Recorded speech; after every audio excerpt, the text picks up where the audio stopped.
time, Yeah. and you seemed much more focused than you were the first time. Did you just overlook him in your first fight? The first fight is sure, but I know it's front is very dangerous. He's a good fighter, and so I was very focused on him, and that's why you know what I'm saying. And I catch him when I have the chance to catch him. I catch him, you know.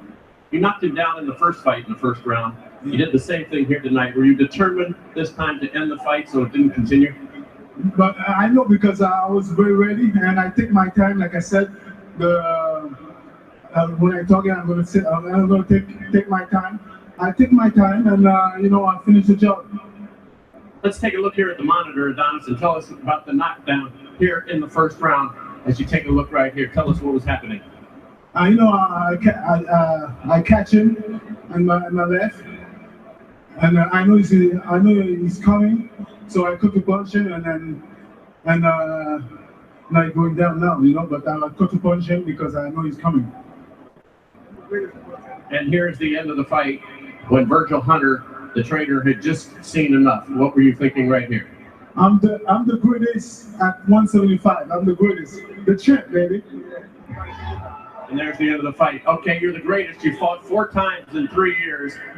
Will you now take on a later Alvarez who is the mandatory, or what would you like to do? You know what I'm saying? I'll let Al Haymon take care of it. First of all, I want to thank Al Haymon. This is Al Haymon. We're gonna check out everything, you know. So me, I'm the greatest. I'm the king. So I don't have to call anybody, baby. I don't have to call anybody. But you just have to fight somebody. You got to do something. You've been very inactive, even though you're now, again, you know. I'm Superman. Where would you like to go? I'm Superman, baby. You're Superman, but Superman likes to fight. You know, whoever Al Haymon put me, I'm ready, baby. Whoever Al Haymon put me, I'm ready, baby. All right, congratulations, Adonis. Thank you. All right. Virgil, let's talk to you first. Did you just see enough this evening in the second round? Well, there was no need to continue. You know, he was hurt in the first round. He survived, but even when he came back to the corner, he wasn't all the way there. I told him in the second round, don't even throw a punch. Just defend until you see get yourself back. But it's fighting. These things happen. I thought he was doing quite well until he fell in and got caught with a punch. But it's a game of inches, and just that little inch and a foot, whatever it was, it was enough to put him in distress. What was the difference in this fight? Just that he caught you harder here in the first round? What's the difference? You know, he got me in the second round, some punch, you know, and this changed everything. You know, I tried to punch him right overhand, and he got me like, I think so. He's left hook. And after that, I was not sane. But you know, he showed me tonight he's really champ. You know, I must rest now, back to work out again, train harder, and come back harder. Trainer did a great job in protecting you. Do you agree with what he did? Of course, you know, now I got family, you know, he know that, then he want to protect me, you know, because, you know, we know, everybody know Stevenson is like a great fighter. He got a very hard left hand, and if I stay in the ring, he can knock me out too low more. But, you know, like I say, this rematch don't go like I feel, but Stevenson is a great champion. He won the fight. That's all. Glad you're okay. Thanks for your time. Thank you. All right, Laurel, back to you. All right, Jim, thank you very much. Minutes. And Adonis Stevenson, Superman, although he looks more like a king right now, doing an interview for the French media, improves to 12-0. And of course, this fight beat. You know, I like Adonis Stevenson as a fighter. Like he's a good fighter, and he's entertaining to watch. But if you look at his resume, you know, over the last, let me go pull it. And I just was looking at it earlier and I forgot. If you look at his resume, you really have to ask some questions of when is he going to have a big fight? He's 39 years old. He's going to be 40. He's going to be 40. Now, in this day and age, as I said in a previous video, being 40 is not old in boxing, you know, but let's look at when he won the championship. He won the championship in 2013, nearly 4 years ago, right? December the 3rd, he defeated Fanfara earlier tonight.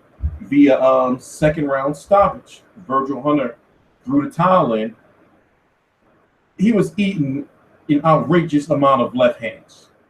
To the point he was eating an outrageous amount of left hands. He had nothing tonight. You know, Adonis Stevenson just demolished him. But prior to tonight, he's been champion for nearly 4 years. He won the championship from Chad Dawson June the 8th of 2013. We're June the 3rd of 2017. You see what I'm saying? June the 4th now. So looking at who he's fought, right? After he beat Chad Dawson, he fought Tavoris Cloud. That was a good fight at the time. After he beat Tavoris Cloud, he went on to fight Tony Bellew. Looking at who Tony Bellew is now, even back then, I thought that was a good fight at the time. That was in 2013, the end of 2013. Then that's when he jumped ship to Showtime. Now, after Tony Bellew, there was an agreement for him to fight Kovalev on HBO pay-per-view. He jumped ship to Showtime. Main Events, the promoter of Sergey Kovalev, sued Al Haymon for tampering or whatever. The case has been dismissed or whatever the case may be. They're on to have a working relationship now. So that was the one time where Adonis Stevenson clearly, openly ducked Sergey Kovalev. After he fought Tony Bellew, ducked Sergey Kovalev, he went on to fight Fonfara. The first Fonfara fight. Everybody was like, well, who is this Fonfara? You know, I knew who he was because he was very well known, you know, to hardcore boxing fans that fight on ESPN Friday Night Fights. So when he fought Fonfara, I was like, that's a good fight, but damn, he's going to be fighting Kovalev. So that turned out to be a very good fight, entertaining, which is the reason why we had the rematch today. Then he went on to fight Dmitry Sahutsky, right? Right? So since he's won the title, he's fought Tavoris Cloud, Tony Bellew, Fonfara, and Sahutsky. We're only in 2014. You see what I'm saying? So remember, this was his 9th title defense tonight. His 9th defense. Well, we're gonna talk about it. After he beat Dmitry Sahutsky, Mr. Roboto, Dr. Roboto, go watch this nasty fight. Dude had this nasty ass stance, and he got knocked out, of course. He fought Saki Obika, right? This is in 2015. This was PBC on CBS, a midday card. I remember it. He fought Saki Obika. You know, and everybody was like, well, damn, like, how's Saki Obika getting this love? Because Saki Obika, cool with Sam Watson, who just so happened to be Al Haymon's right-hand man or, you know, front person, whatever you want to say. So Saki Obika get that title shot at 175, by the way. Remember, he had those 2 big fights with Anthony Durrell at 168. So now he's at 175. A lot of people felt like, why is he, you know, getting this fight? Then the son of a bitch, now I'm not trying to be disrespectful. He goes on, after he fights Saki Obika, he goes on and fights Tommy Carpenter, right? Tommy Carpenter got that fight because he beat Chad Dawson. Chad Dawson was hurt, right? Right? So that was in, oh no, we skipped a period. Now this is the second, we got to go from the second phase. Now the first phase was when Stevenson jumped over the HBO. In between that, he openly ducked Kovalev. Now between Saki Obika and Tommy Carpenter, he fought Saki Obika PBC on CBS. That was April the 4th, 2015. 2 weeks after that fight was a purse bid. The WBC at that point in time had did something unprecedented where they wanted, you know, Kovalev and Stevenson to really fight. You know, Kovalev at that point in time had the IBF, WBO, and WBA Super World titles at 175 pounds. You know, and Adonis Stevenson at WBC. So the WBC was kind of pissed off at Adonis Stevenson. It was like, yeah, we're going to force you to fight. So they made Jean Pascal versus Sergey Kovalev, or Kovalev versus Pascal, not only for those 3 titles, but also to be the mandatory for Adonis Stevenson. So there was a purse bid. At that point in time, Al Haymon was throwing around a lot of money. Main Events didn't feel comfortable to go into the purse bid and feel they could win the purse bid to win promotional rights in the fight. So when there's a purse bid, right, that means that any promoter from anywhere, even Rock Nation or, you know, Hennessy or Rob Binsky, the Russian dude, you know, any promoter who has enough money can come in and say, oh, we're going to put the money down to put on this fight. So which means that they have the promotional control over the fight, even if that fighter is under another promotional company. That's just how it works. So main events, from my understanding, didn't feel confident that they was going to win the purse bid.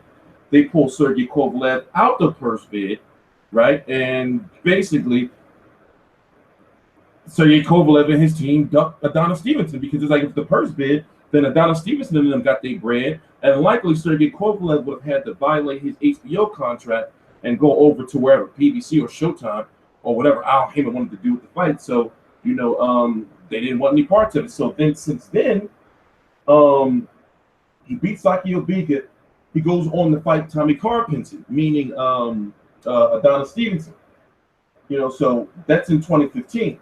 Then one fight in 2016 against Thomas Top Dog Williams, knocked him out. And then now this one fight so far in 2017 with Fanfare. And then likely he's going to be fighting Alito Alvarez, who beat Jean Pascal tonight. And I wouldn't be surprised that if Jean Pascal still gets a title shot against Adonis Stevenson sometime within the next 2 years or less, maybe. Because that whole Canadian thing they got going on. They got this in-house thing going on up there in Canada that I noticed, where this promoter, I don't know how to pronounce his name, Yvonne Michael or Michelle. I'm not trying to be disrespectful, but I don't know why I don't know how to pronounce his name. I've never actually heard it. But long story short, he's got this stable of fighters, you know, with guys like Archie Bertobiev. You know, he's been, you know, pretty much promoting Jean Pascal events, Lucian Bute, and Adonis Stevenson. Remember, they're all at 175 pounds. You know, so he's been keeping them guys away from each other, but having them somewhat fight each other, with the lower two guys being like a Lucian Bute, even though he's highly marketable up there, and a Jean Pascal.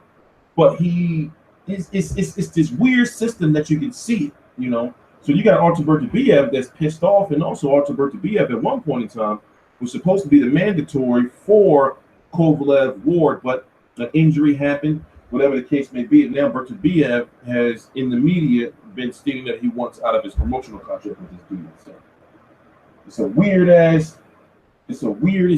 ass shit going on with that whole 175-pound division. But the way I'm looking at it is, I think, truth be told, Adonis Stevenson don't want to fight nobody. He wants to fight.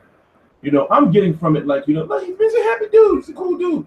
He seemed like he just be on some, you know, like, yeah, you know, go out get my bread, and you know, but I don't really feel that he really wants to test himself, especially when he can fight fights like this and keep making his $1 million+ dollars.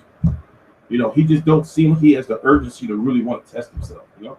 But if you look at the 175-pound division, you have names that are coming up, like Bevo, Grosdick, you know, but it's really, you know, not really nothing there yet, you know, that you can say, okay, that's a big fight. So the big fights for him at 175, you know, it's not like you have like UK people he can go fight and get that UK money. The big fights for him at 175 are up there in those big fights that could be held in Canada. I wouldn't be surprised if he even get Lucian Bute in the future. I'm sure when Al Haymon signed these guys and started working with them, he's like, oh yeah, we can set them up for Adonis Stevenson up in Canada and shit, you know. So I'm done. You know, I'm done. You know, I'm done with Jean Pascal. You know, like it's just that he just don't. I'm super. You know what I noticed about this fight tonight, and I didn't do a video on it. He didn't gas out, so that's a good thing, right? And normally he usually takes off the ends of rounds because he's like, you know, gassed out of his mind. But this time he was like really trying to steal the rounds. And I knew, you know, especially when I like the first thing I thought when I saw that 114 card or heard it, I said, let me see what this judge name is. And it's some old French Canadian shit. So I already knew that, you know, there's gonna be some shit like that up there, you know, because Stevenson versus Pascal is a huge fight up there. I'm not stupid. That's a huge fight up there, you know. They were relying on Alito Alvarez to win. And also, that's why Jean Pascal said in the media that if Stevenson was to lose to Fanfare, he would be letting down Canadian boxing because they are the Canadian boxing market up there. You know? So a lot of so, you know, in reality, Jean Pascal lost out on a lot of money. You know, but truth be told, I didn't want to see Stevenson versus Pascal. And literally, I don't know if y'all know, they was building that fight up. They've been trying to build up Stevenson versus Pacquiao and Stevenson versus Butte for like fucking 4 years, 3 years now. You know, and then Butte and Stevenson and Pacquiao keep losing. Yeah. So I don't know, man. That shit is done, man. That shit is done to me. And Pacquiao, I'm done with him. You know, and Adonis Stevenson. Remember his 2017. Do you really feel confident that Adonis Stevenson will fight either Kovalev or Horn this year? Do you feel confident? I don't think it's going to happen. I don't see no signs to think that it's going to happen. You know what's going to happen? Just like he did the last time. Whoever wins the fight, he's going to go on Instagram with his belt and be like, yeah, you know, the person be down in the chat, you know, they want them to Kovalev want to fight me. It's the same shit. I'm telling you, watch after the fight on the 17th. He go get on the gram, start talking some shit, and you're going to be like, man, get out of here with that shit, man. Get out of here with that, you know. So I don't know, man. I don't know. I want to see the fight though, you know. But I do think about like this: like if Ward beats Kovalev, like what is Ward going to do?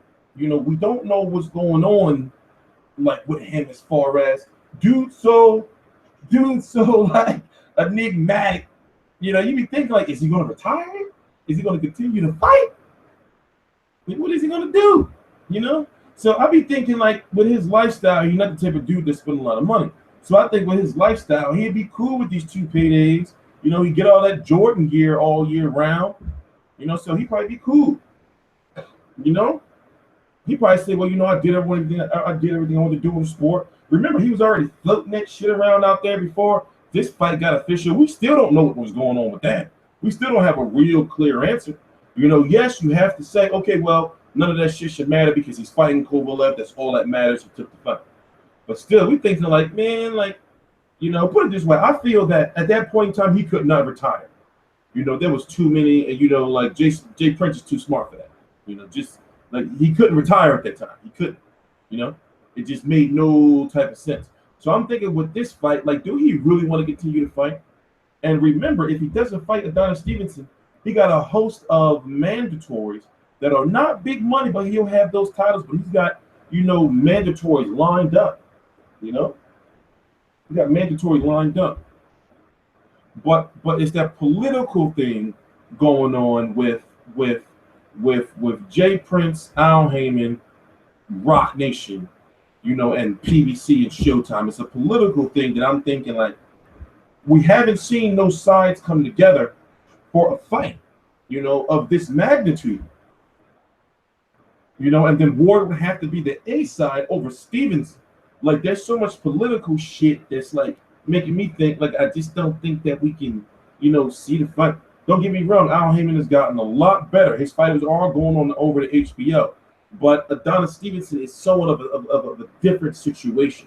You know, like he, even though you may not feel he will be A side over Ward, I don't feel like he will be A side over Ward or Kovalev, whoever wins this fight. But they're keeping him at that ace. It's some complicated bullshit, man. It's some complicated bullshit. You know, I don't think that Stevenson wants to fight any of those guys. I just think he wants to just keep collecting his check, you know, and you know, like buying Ferraris and shit and posting shit on the gram and talking shit with his belt, you know, and just saying the chat, the real chat, you know, and just keep pump faking. You know, so that's just my personal. Is it true tickets are not selling for Ward Kovalev? You know what, man? I think people are scumbags, man. But at the same time, it's Father's Day. You know, so they're gonna sell. They should sell a lot of tickets at the gate. I think people are scumbags, man, for not like supporting boxing the way they should. That shit is really starting to piss me off. But I'm just one person. You know, I know the world's not fair. There's nothing I can do about it. My goal is to try to get you scumbags to buy the fight. You know, you cheap bastards. You want to be talking about like this person should be making this and they shouldn't, and want to be talking about, but you don't support the sport. It's called prize fight. You know, I'm just pissed, man. My cable will be behind shit. And all this, you know, I've noticed that, like, even though I'm not getting to many like events, you know, as far as like every week, I can imagine like how much money is being spent to send all these other media members to these events. Because getting to press, just getting to New York, You know, one day can easily be like a $250 trip just for a press conference. You know what I'm saying?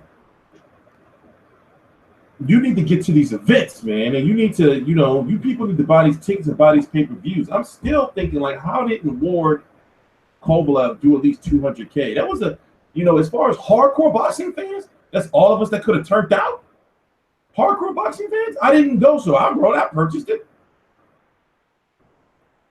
Like, that's all we could turn out was 200,000 to buy the biggest fight of at that point in time the year, the most, you know, it's crazy. Y'all some sons of bitches, man, for real. Y'all some shit, man. Y'all some scumbags. You know, so did you notice the numbers for Canelo versus Chavez still ain't come out yet? I'm sick of you streaming bastards, man. I'm tired of you streaming bastards. You know, I'm tired of it. They want to be talking all this shit, but you don't put no money in the sport. What the fuck is going on? Now, I'm not saying, you know, that you know, if it's some shit going on, right, and, you know, you living in some fucking third world country, or, you know, you in poverty or some shit, and you like, damn, I gotta watch this fight. I'm not going to just not watch the fight because I don't have the money and I want to be some fucking Mother Teresa boxing and shit. You know, but I'm saying, like, if you got the bread and you want to be talking shit, especially if you want the motherfuckers that's like active in all the groups and shit, if you in all the different boxing groups and you always debate, if you want the motherfuckers to be on social media going in on motherfuckers like you fucking casual, then you better be buying the fights. You need to be buying the fights, man. You know?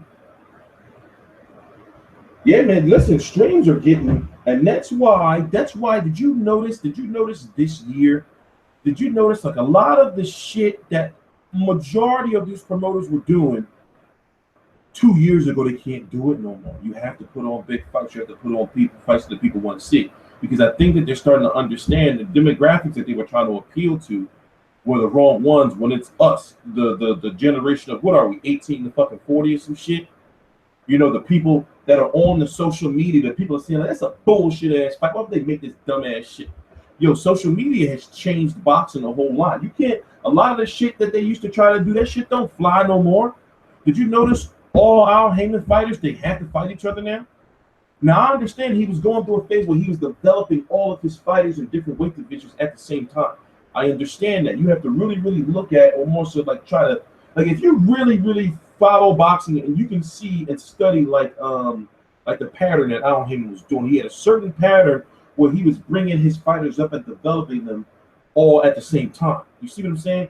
Danny Garcia is the Keith Thurman, the Adrien Broner, the Gary Rosses, all those Haymon fighters were all being developed and sit on certain paths. He say, okay, I'm going to start moving you IBF, you going WBA, you know, you going WBL. But I'm sure he had to tell them at one point in time, listen, we're going to develop y'all, get y'all established, get you your money, get you your championship rankings, your championships, you know, and then, you know, eventually you're going to have to start fighting each other. You know, you have to think that had to be in the plan in some type of way, right? So now what are you seeing is that not only because of the financial issues that PBC has had, you know, put it this way, it's like this. People say PBC is broke or they're out of business. No, they're not.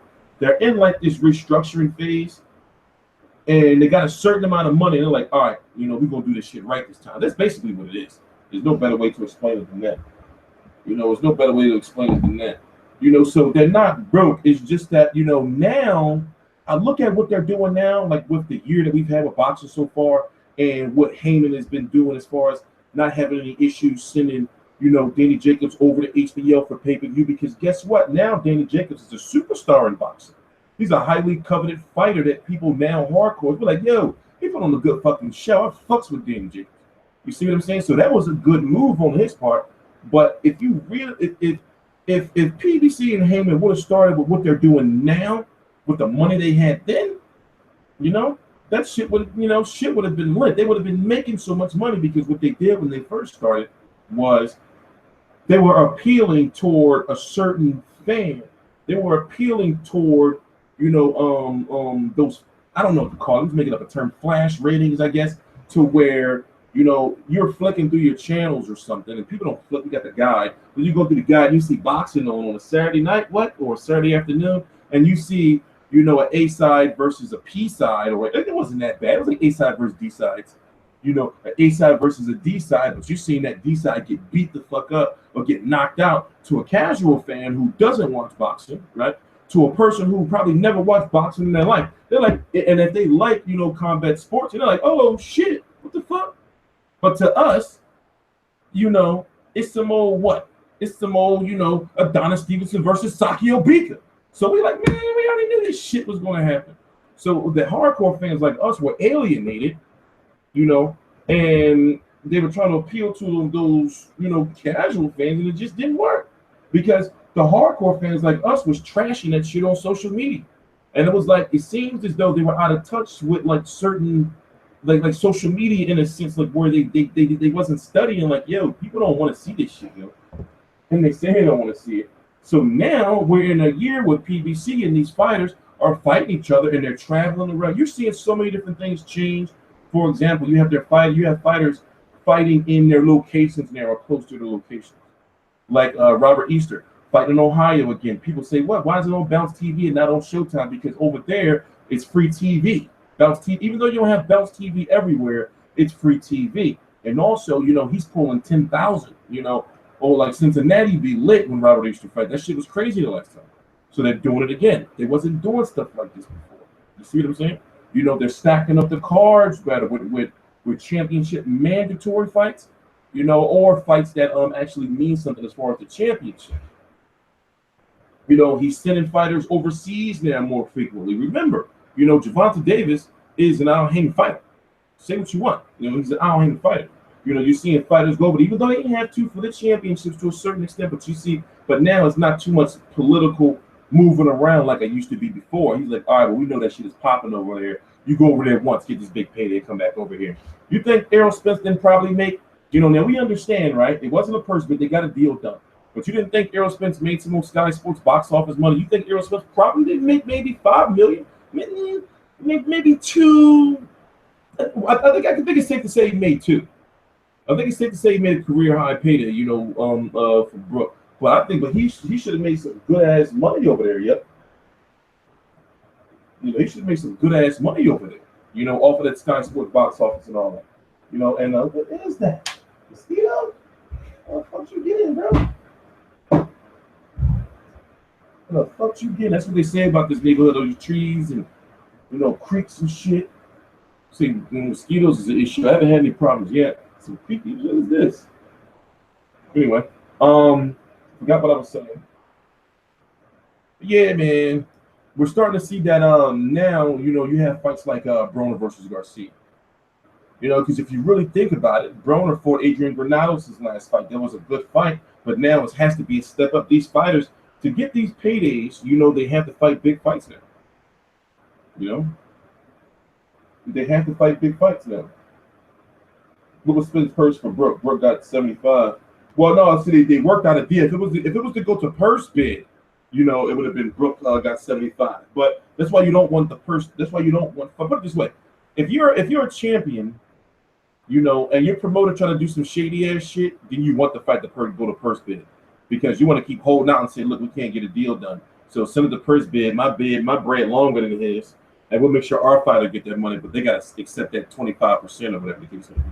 So you can do it that way, you know, but then if you play that route, anybody can just come in. Spence versus Peterson. See, going what we talked about with the Al Haymon system, right? Normally, if one of his fighters win a championship, he normally like gives them like another fight where they say, all right, we're going to give you, you know, unless it's like a super big money fight, you know, like he did with Charles Martin, you know, we're going to give you like a fight in the top 15 and then go on to a big fight after that. But see, you can't really do that too much with the IBF because of how the IBF enforces their mandatories. So, you know, you don't want to be stuck in a situation where you pick your next fight, you know, and it may not be a big money fight, but then that next fight after that, that's your mandatory is not a big money fight either, but you probably could lose depending on who, you know, is in your division or not. You know, so it all depends. Let me move the chat. This shit is fucking breaking my neck. Let me move this over here.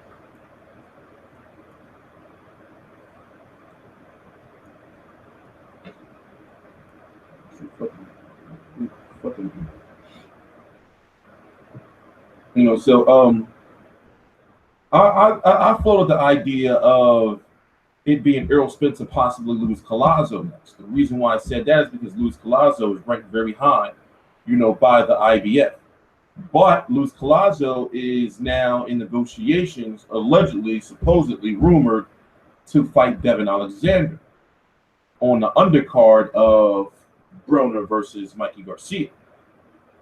It will be likely because of, Al Haymon's stroke with the IBF and Devin Alexander, coming back.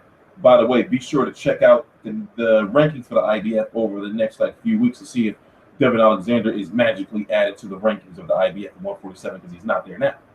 But Luis Collazo is. So I think because of Luis Collazo coming off that big win over Sammy Vasquez, he's got some buzz behind him. And I feel that the IBF is gonna, or Al Haymon's probably gonna try to angle for the IBF to make the winner of Collazo versus Devin Alexander the mandatory for Errol Spence. But then it's like, well, who does Errol Spence fight next? And if you go look at the rankings of the IBF, it's not much there. So when you're a champion, you have to either fight a unification, or you have to fight, your mandatory, especially with the IBF. And the IBF has been funny with that 140-pound IBF belt and that heavyweight IBF belt. Like they're showing some inconsistencies where they don't want to strip AJ because basically, let's keep it honest, he fought in front of 90,000. But yet they want to strip Ndangu because Al Haymon and Sergey Lipinets is putting pressure on the IBF because they don't want Terrence Crawford to beat Ndangu and get his hands on that belt. It's weird. This boxing should be weird, yo. It'd be weird ass shit going on. Broner versus Garcia is supposed to be at 140. It's supposed to be, it's like this, right? Everybody probably in the back of their head thinking, well, we might have to make it 142. This has happened in Broner fights before. The Broner Granados fight was supposed to be originally at 140. One of the main reasons for that fight was the WBC and some angling was going on, rumoredly, allegedly in the back, for Broner Granados to be for the mandatory for Terrence Crawford, and Broner versus Terrence Crawford would have fight on pay-per-view. But Broner didn't make 140, or he couldn't make 140. So now in the back of people's head, they think like, man, bro ain't making no 140. Watch that shit be like 144 or something. What's the date from July 29th? No venue yet. It's the only thing that hasn't been announced. We know it's going to be on Showtime. We know it's going to be on July 29th. The undercard may feature Jared Swift-Hurd versus Austin Trout for the IBF title, and then Devin Alexander versus Luis Collazo. So that part is all rumored. The only thing we know for sure is July the 29th, Broner Garcia. The other two fights, they haven't been confirmed yet. So any day, I feel like this week they'll probably I think what they're doing now is they're working on the venue. Because where would that fight be? It would do good in New York, but at the same time, you do want to capitalize off that Mexican fan base of Mikey Garcia. So therefore you have that option of LA, and Vegas. You see what I'm saying?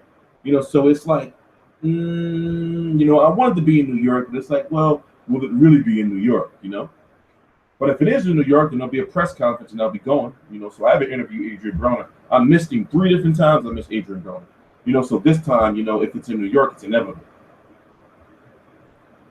We've seen this happen before. Guys who struggle to make weight and fight tight level guys lose. Chavez, Brooke, Broner. Yeah, see. But one thing about Mikey Garcia is what is Adrien Broner's problem? Right? He don't throw enough punches. And when you throw punches at him, he goes into a defensive shell. Yes, that uppercut will pop out every now and then, but realistically, all you got to do is outthrow him. You got to outwork Adrien Broner. That's always been his issue. It's always all the way back to that guy. It was Adrien Broner's first gift. Adrien Broner was 8-0 at the time, I believe. This was ESPN. It was a Wednesday night fight. This guy named Fernando Quintero. The guy never fought again. He was robbed so bad. He never fought again. The formula was way, way back then.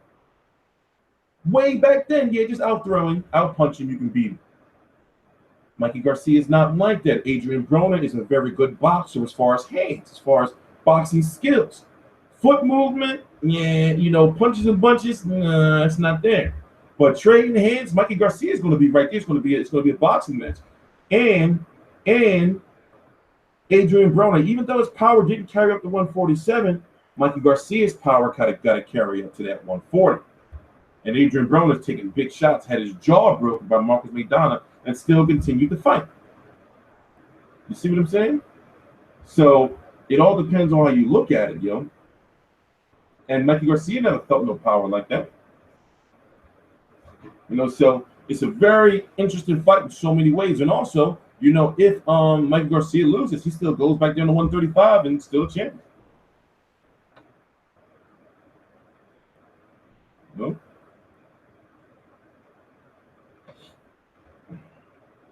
Broner, and that's the thing, Broner Kin walking down. You know, so I don't, you know, so like I said, it's like, you know, Broner don't have the footwork, you know, he don't have the punch volume, you know, but he can, like when it comes to hands versus hands, you know, he can box. What's next for Crawford? Bob Arum said, you know, like Ndungu is next. He was there at the fight. You know, Ndungu is next. They are really trying to get that IBF title on the line, you know, and Bob Arum's very like powerful when it comes to shit like that. You know, because in my opinion, I don't want to see him versus Ndungu unless it's for the IBF title. Don't get me wrong, I like the fight, but I don't care about it, you know, if it's not for the belt. You know? If it's not for the belt. You know, so the mandatory for Ndungu is Sergey Lipinets. He's an Al Haymon fighter. So, you know, common sense tells me Sergey Lipinets and Al Haymon stepping on, you know, the IBF back and say, yo, you can't allow that, man. Like, let us get our shot, and then we fight Terrence Crawford. You see what I'm saying? So there is, you know, a peep what's going on. A peep what's going on. You know, so, but you got Al Haymon limits. You got Bob Arum, like, you know, like trying to say, like, yo, listen, it's going to be for the belt. I can't do that shit. You know, stop trying to fuck us around. So, yeah, you know, but at the same time, he's trying to do his best for his fighter. I think that he's trying to get, you know, like he doesn't want Sergey Lipinets to fight Ndungu, I guess, but he's trying to stop it. So, I don't know, you know, it's like that political shit, man. Because that should be weird. You know, it should be weird. They just don't. It looks like to me from the outside looking in, they don't want Crawford to get his hands on that other title. You see what I'm saying? Haymon want that title in his stable, even if they do have to fight Ndungu to get it. No, that shit is like it's political shit. You know, that shit goes down a whole lot in boxing, you know. That shit is not nothing new. That shit is not nothing new. So it's like, you know, they're not blocking the fight. They're not blocking the fight, they're blocking that title. You know, they're like, yo, we want our shot now. We don't care about that mandatory shit. But yet the IBF is in a tough situation because they want Kubrat Pulev to fight for the IBF interim and not fight Anthony Joshua. But Pulev is like, yo, I don't want that. I want Anthony Joshua. You know, so, you know, it's weird. So I'm thinking like, well, IBF, why you not, you know, what's going on down at 140, down at 140? You know, why you not trying to, you know? So, you know, that's why I said, if you know these rankings and you know about these organizations, you can start seeing like the shit they be doing, man. And you be thinking like, no wonder why shit all fucked up. You know, y'all be pulling all these you pulling these shenanigans. These organizations be pulling shenanigans, yo. The WBA is, I'll say it. WBA is the worst. The WBA got the worst shenanigans, yo. They got some real shenanigans with them. So you may say, right? Man, somebody, I forgot whose question this was. You know, can we see Lamont Peterson versus Errol Spence? Now, here's the thing. In Keith Thurman's case, right? Keith Thurman is the WBC and the WBA Super World Champion. The issue with Keith Thurman is he's not going to be fighting. Now, do the math, right? He said, this was a couple weeks ago, that he can't do any training for 6 months. My mic sounds muffled. Well, are you the only one telling me this? Let me see if I'm using the right microphone. It shouldn't be, bro. So let me tell you. You made me forget what I was saying, man. I was talking about Lamont Peterson, Errol Spence. Oh, the interim situation. Now, since Keith Thurman is injured, he won't be able to, because you got to think he's injured for 6 months, and then you got to do it at least an 8-week training camp. But you don't know how much time it's going to be to negotiate a fight. So I said at least Thurman will be out until at least early March. At least early March. February is a bit of a stretch. It's a bit of a stretch. I say early March. So the only way an interim title is supposed to be, put in place is for a situation like Keith Thurman, because it's like, okay, well, we can't hold up our rankings and you out. So we got to make an interim title, because, we got to, have our belt in circulation. And then, we'll order you to fight such and such when, you come back. Long story short, if you want to see Spence versus Lamont Peterson, then I'm trying to figure out, do they elevate, right? Because they can do this because technically Lamont Peterson, since Thurman is out, is the only champion for the WBA at 147. So if you don't know what the WBA is, there's WBA Super World Championship and there's WBA World. The WBA Super World Champion was Gennady, to put it in perspective, the WBA Super World Champion was Gennady Golovkin. The WBA World Champion was Danny Jacobs. Golovkin beat him. The belts were unified. Jacobs could not go on to fight Billy Joe Saunders because when you have that regular belt, you can't unify with that belt because it's not the Super World Championship. The Super World Championship was made for unifications. So long story short, since Keith Thurman is injured, he's a WBC and WBA champion. The WBA could elevate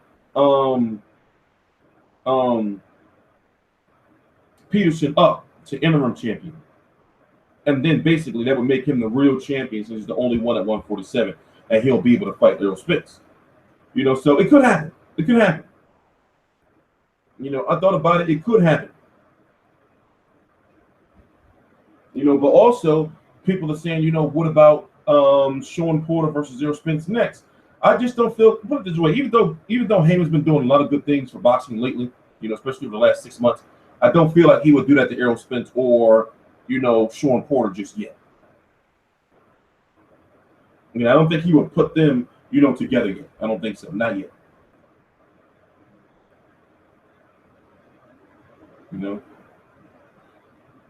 So I don't know.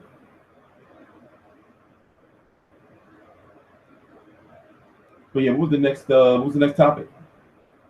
So we talked about Ward Kovalev. We talked about Stevenson, what he's going to do next.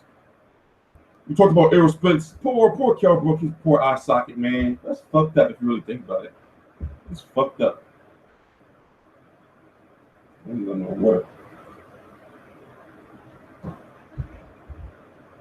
You got the name right here.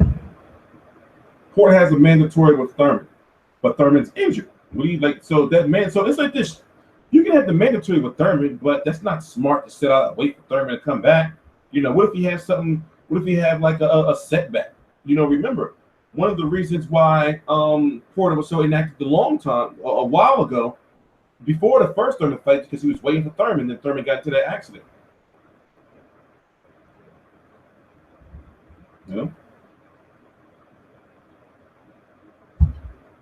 So the WBC, going back to mandatories and interim titles, the WBC will likely order Danny Garcia versus Sean Porter for the WBC interim. Remember, you have to take politically, you have to take Keith Thurman out of your thought process.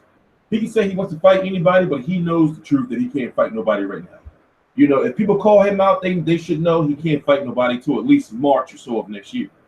So you have to take him out of your thought process. So when it comes to his WBC title, you can say he's champion at 147. When it comes to his WBC title and his WBA title, remember, he's unified. Those belts are now going to be turned into interim titles. You see what I'm saying? Or now there's going to be interim titles in those two sanctioning bodies because he's injured. So it's like, to talk about Keith Thurman in what I do, it's like, okay, well, he's not going to be back. He can't even be in the mix to negotiate with anybody for anything until at least 2018. And we're in 2017 still, midway. Like he's take him out of your mind. You know, it's a shame that it's like that, but he's injured. Take him out of your mind. You know? And that's the thing. I think Sean Porter would take the fight, but would Danny Garcia take the fight? I think Danny Garcia is probably going to be on a year layoff. I think this is one of those times because Danny Garcia's been active for the most part. You know, that was their drought after Robert Guerrero and Robert Guerrero fighting for Sam Vargas. But he's been pretty active. I feel like we might not see Danny Garcia, for a year. Not a year from now, but that we may not see him until the ring probably next March or so too. You know? And plus, if you think about it, no matter what you think about Danny Garcia, if you look at his resume, on paper, that shit looked nice. He was a champion for a long ass time and he's still young. It's crazy. So you can't take that away from him. That shit's crazy.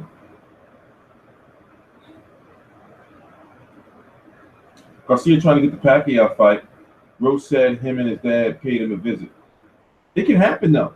And it's like this, when it comes to those fights for those Haymon fighters now, as I said earlier in the video, it's time for them all to start getting their big paydays. They were all being brought up pretty much at the same time. So now it's all time for them to start getting their paydays. And it's like, Haymon's not stupid, so he knows that the number one 147 most marketable boxer in the world right now is still Manny Pacquiao. So, match him right with certain fighters, put them on pay-per-view, you getting your fighter that big payday.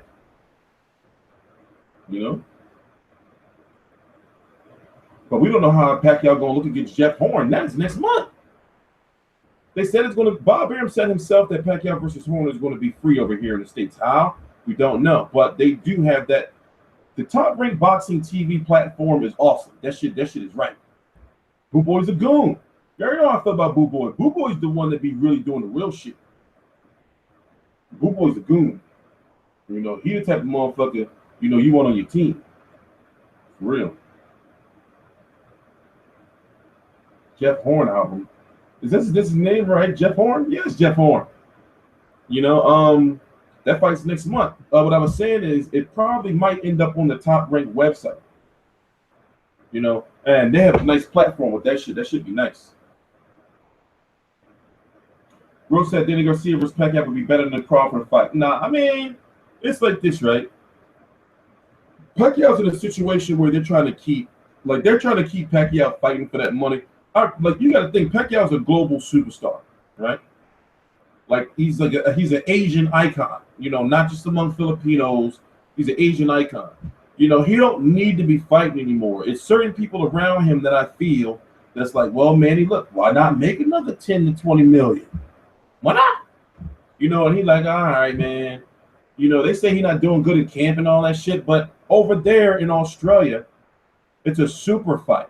Pacquiao versus Horn is a super fight. So I feel like they're just milking the shit out of Manny.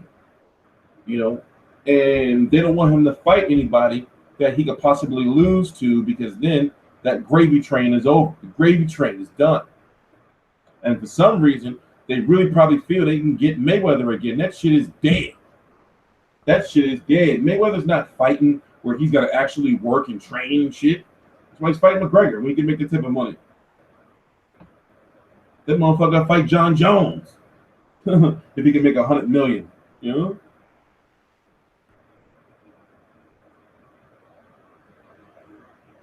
Yeah, Australia hype as fuck over there for that fight. They hype as shit over there. You got to think it's Australia. They don't get like this. This is many. You got to understand how boxing is viewed in other places over the world.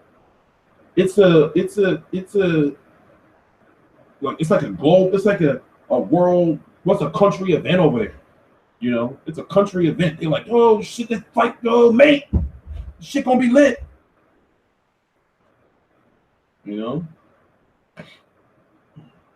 So I went to Canelo, Florida, got my glove signed. That ain't sound right, bro. I get what you're saying. But yeah, so I mean Pacquiao is like this, right? Like he's still good. A lot of people underestimate him. Like that left hand still don't be fucking people up. Like that left hand's gonna get you once. Like, and also Pacquiao over the last several years has become such a better overall boxer, mentally and defensively, especially since he got his ass knocked the fuck out. That shit was crazy. You know what I'm saying? That should have changed your whole fucking life. You know? Then he remember he used to be a no good sinner. He's full of sin. I mean, he still be sinning. He still be sinning because he be lying and shit. You know, he still be sinning. You know, saying that that holy water. You know, that holy Epsom salt water healed his shoulder. That's what it was. People misinterpreted him. It was an Epsom salt water bath. It wasn't holy water. He had it anointed. He had it anointed by, some priest or something. So y'all misinterpreted. Kovalev won the first fight. War going to take it July 2nd. Horn is a very good puncher and has a chin. Yeah, but Pacquiao will knock you the fuck out though. So Pacquiao will knock you the fuck out. Oh, and Pacquiao don't like gay people. So don't ever ask him no. I think all media know they be trying to save him. Like, don't ever ask him nothing about no gay people, no nothing. He don't have no filter. And then the thing is, he'll double down and like pull his Bible out and say, "Look, I say it. Jesus said it. God said it." He start quoting scripture and shit and be like, "Look, I ain't say it." And they're like, "Yeah, but man, you can't be saying no shit like that." But it's the Lord. So don't ask him about so if you don't like gay, come on, we know. He'll say, "Yeah, I love everybody and everything," but he don't like gay people. So he didn't have too many chances with that shit. Nike dropped him. He still was wearing Nikes. He still be wearing that shit. It's crazy. Nike dropped it. He still be rocking the gear. Oh yeah, Cotto. I think if you don't know, Cotto signed with Golden Boy. You can't tell me that it didn't come up in conversation. It didn't come up in conversation like, well, if I sign with y'all, can I get Canelo? Because who are you signing with Golden Boy for? What's the big payday at Golden Boy for you to sign with Golden Boy? What's the big fight they can get you can get? Canelo, right? But he's got to get past Kamegai first. And Kamegai ain't no joke. Kamegai is a pressure fighter, and he keeps coming forward. Cotto is a good boxer and everything, but we can see the end of Cotto, yo. Kamegai will be fucking around.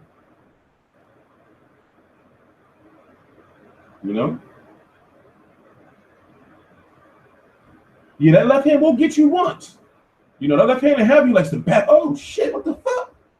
That shit real, huh? It will get you once. That shit ain't no joke. So now you got Cotto with Golden Boy. There is talk that Rock Nation is trying to get out of boxing, and I've noticed that they haven't been signing any fighters and they haven't been putting on fights. And the fighters that they have signed have been fighting on other promoters' cards in small venues. So what I'm seeing is they're not putting nothing into boxing. So if you really look at it, I mean, they tried to come in aggressive. They tried to come in and sign up Thurman, Deontay Wilder. Who else they offer money to? Adrien Broner. They offered Adrien Broner that $40 million. Jay-Z disappeared. We should have known then. He ain't say nothing about Andre Ward or none of this shit. We don't know what's going on. But Cotto got bad blood, with Top Rank, because remember, they were trying to make Top Rank Canelo versus Cotto, or Cotto versus Canelo with Top Rank and Golden Boy. Cotto signed with Rock Nation. Bob Arum was pissed, and then they made Cotto Canelo. So, it's bad blood there. Yeah, Cotto do be looking sad and shit. He just be sitting in his chair like,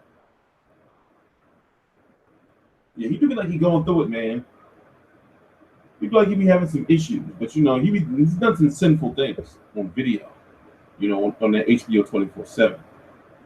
So I don't know, man. Him and still beef with Jay-Z. We don't know. They're not making no fight together. So I don't know what's up with that. But at the same time, Rock Nation is pretty much, they haven't done anything. They haven't done anything to make me think like, yo, they really going to be on a force in boxing. So I'm just confused about that.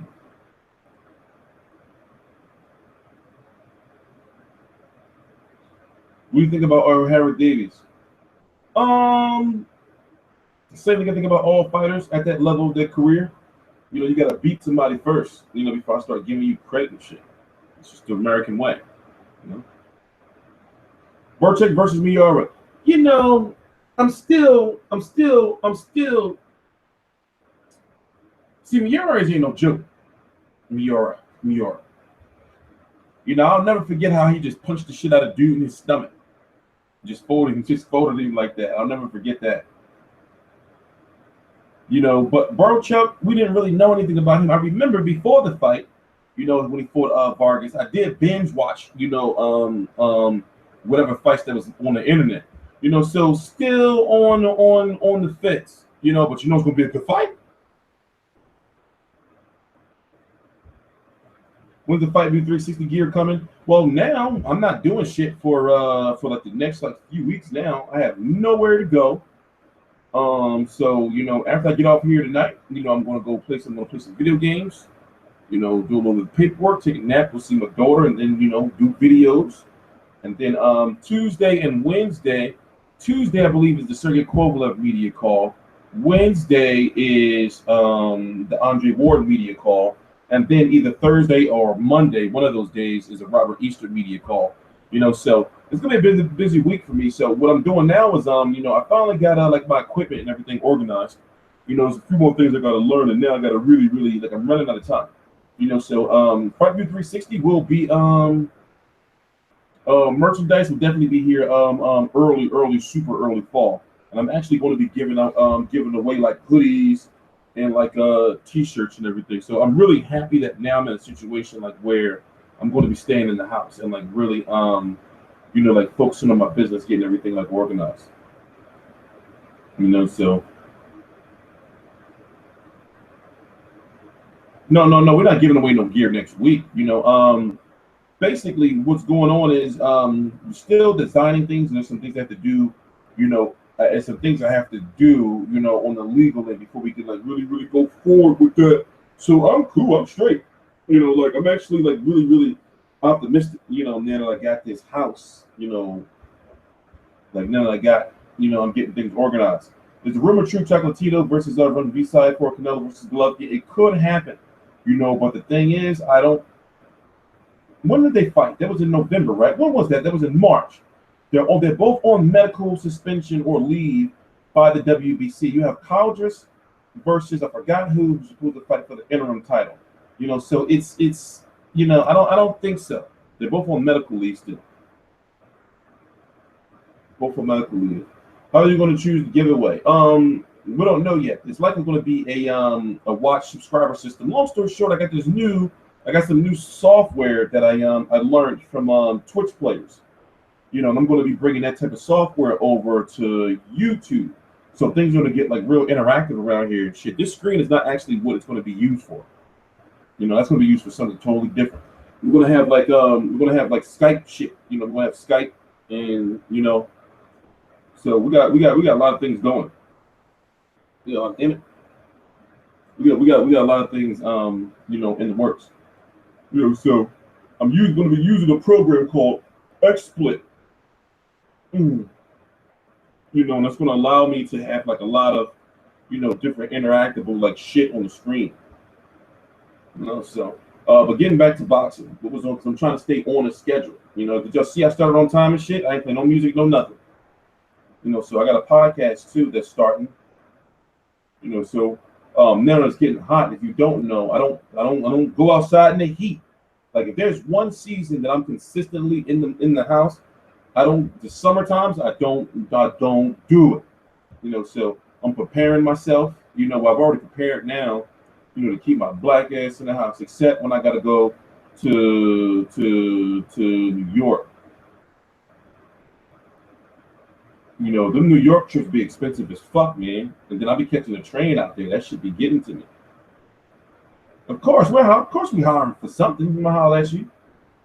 What did you think about 24/7 last night? Yep, AC always on. If y'all ain't seen the 24/7, it's not on YouTube yet. Normally they put it on YouTube, you know, the day of sometimes, you know, where the prime will be, you know, maybe for like another week or so, you know, maybe Monday. Best HBO 24/7 I've seen in a while. I didn't like that Canelo Chavez fighting tradition shit. Now it was HBO 24/7, but it wasn't. One thing I didn't address in my review of the show is I don't like how Andre Ward stiffed HBO for the HBO face-off. Now, this is a big fight.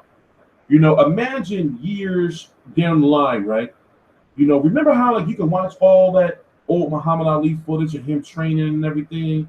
You know, you can watch you know, like old HBO 24/7s and face-offs with Sergio Martinez, you know, and Chavez, how they just was talking like crazy ass shit.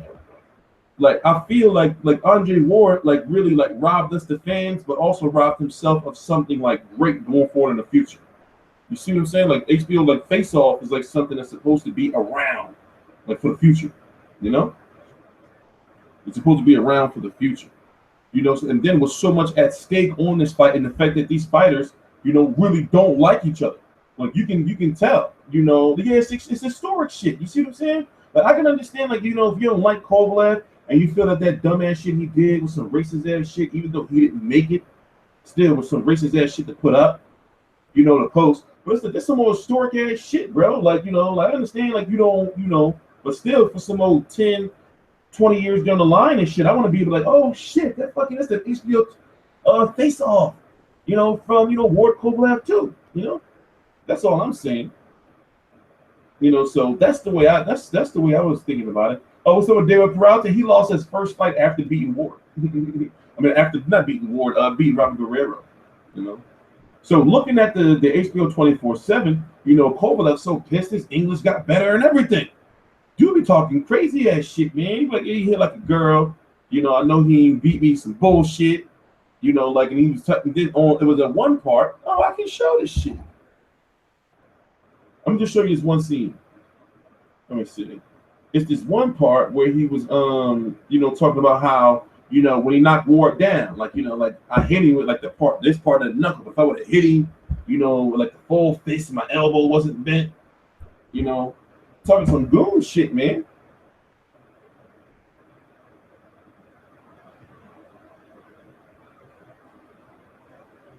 Yeah, Kovalev be thinking he be slick. He know that shit he be saying be racially fueled and shit. But see, here's the thing.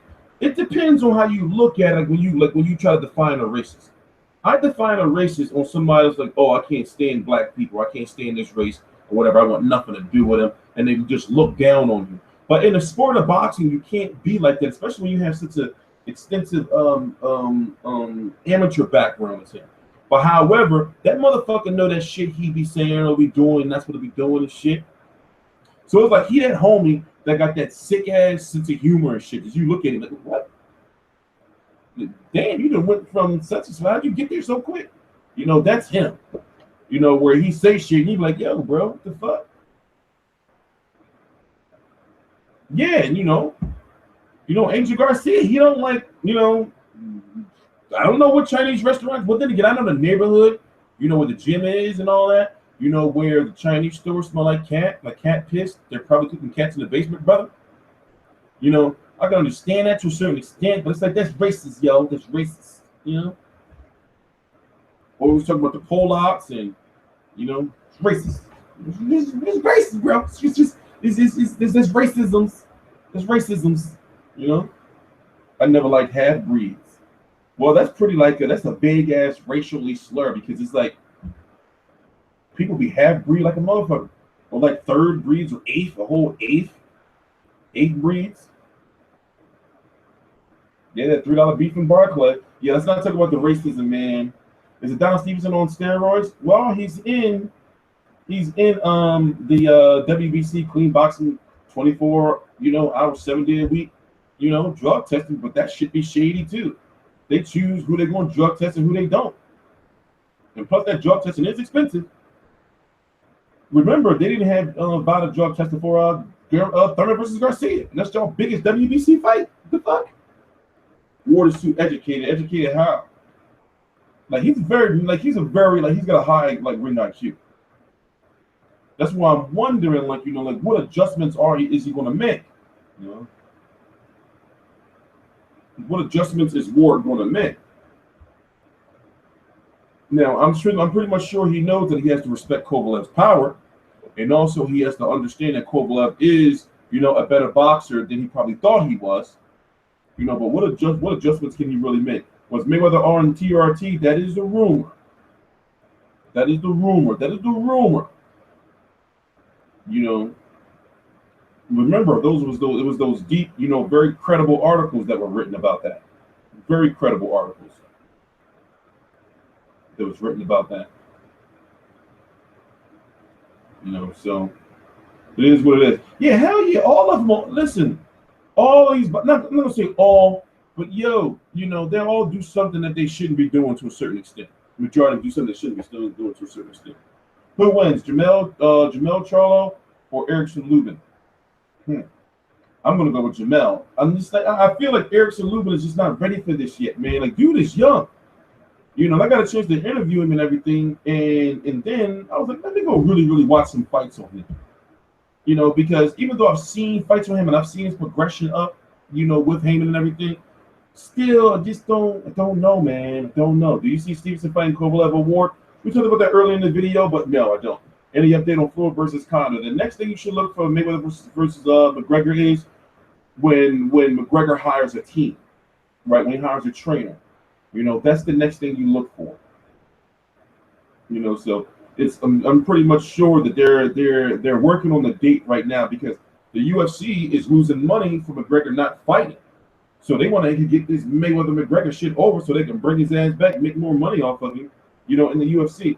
So you buy UFC 212 tonight? Nope. I ain't even nope. I'm behind. What is the biggest impact of Game 2 the NBA Finals? If real quick, I'm gonna answer that really quick. If Klay Thompson can get on the ball, right? He's been struggling, but however, he is, in my opinion, up there with Andre Iguodala as their best overall perimeter defender. You know, so if they get, you know, Kevin Durant 20 plus, Steph Curry 20 plus, and you know, Klay Thompson has a good shooting night, you know, I don't think they can, you know, I don't think they can win. I don't think the Cavs can win. Because the X factor is Kevin Love. You know, he needs to be in the finals. He needs to be a 20-point, you know, the 20-point, you know, 10 rebounds. He's giving you the rebounds, but the way they designed that system is he's always on the perimeter. So it's like how, you know, it's crazy that he gets that many rebounds for a guy who hangs out on the perimeter. But whatever the case may be. You know, so, you know, truth be told, like looking at it, you know, with that added, with Kevin Durant being added, right? You know, it's a whole different dynamic to that team. Mm-hmm. What will be next for Broner with the win over Mikey Garcia? They got he's gotta start taking his life seriously. You know, at 140 is where he should be. 140 is where he should be. 140 is where he should be, but we don't know mentally. You know, like he can, you know, like keep himself, you know, healthy enough, you know, in shape to stay at 100, I mean, to be at 140 pounds. You know, when are you going to start sending people to UFC events? Well, we're not sending nobody to no events now. You know, so, you know, I'm not like, I'm spending like, I feel like this, right? I'm in a good situation, you know, like in life. And I'm at a point in time right now where, like, I'm going to, like, the summer's pretty much here, and I actually get to stay. Like, you don't know what it means to me, like, to be able to actually have, like, a week or so to be able to stay in the house and, like, focus on, like, the things I want to do, like, you know, boxing. You know, I've been battling, like, a custody battle that's, you know, in its last legs. You know, I got the foundation of all of my platforms built that I wanted to build. You know, now, you know, I'm going to be focused on getting all this stuff organized. Like, you know, my website is my baby. You see what I'm saying? So, you know, I want to get that, like, really active and keep the YouTube videos flowing. So right now, you know, I'm just going to spend this time getting things organized. So even though I can be sending people to fights, you know, more so boxing events, and yes, we do have access. We have our foot in the door. I don't know how much yet with the UFC. So we have access to know where the media events are going to be and to apply for the events, but you know, we haven't tried yet. You know, so UFC is very strict. We want to do things right with them. So even though I have the know-how on how to get into the events, you know, we haven't, you know, like tried it yet. As far as boxing events, I'm not sending people to boxing events because there's just too much work on my plate. when I'm already not even organized with the shit I'm doing. It makes no sense. You know, so I have a small team of people that I am sending to fights, you know, on a fight-by-fight basis. But I'm not going to set myself up for failure by sending people to all these fights when I'm not even organized and shit. You know, so that's why, you know, I'm being more aggressive. Now I have to be more aggressive because I've been losing money. And I've been losing money for way too long now. And it's just got to a point where it's out of control because I want to start being able to enjoy myself, you know. I want to be starting to enjoy myself, you know, and to get people to events without it coming out of my pocket. I'm in the negative every month. You think Brook versus Khan will be made soon? Nah, well, remember, Cal Brook now has to get his eye. What did they do? They had to go up through him for the first surgery for Cal Brook. When he got his eye socket broken, they had to go up through his nose, right? Move his eyeball to the side of some shit to repair his, you know, so he's got to get that shit done. So, you know, he's going to be on another 9-month layoff or some old crazy shit like that, you know, maybe longer. And then when Amir Khan just talks shit. I'm so sick and tired of Amir Khan's mouth, man.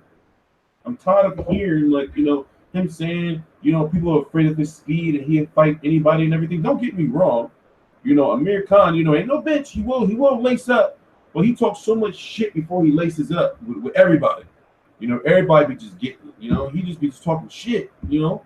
And that shit just get old, man.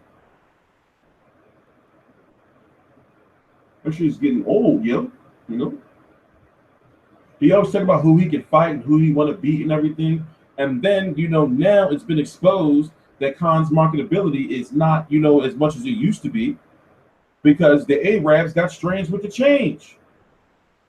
You know, the Khan army was supposed to fund Pacquiao versus Khan. So when Bob Arum go to the Khan army, you know, he like, all right, y'all ready now? We ready. You know, where that 38 million at?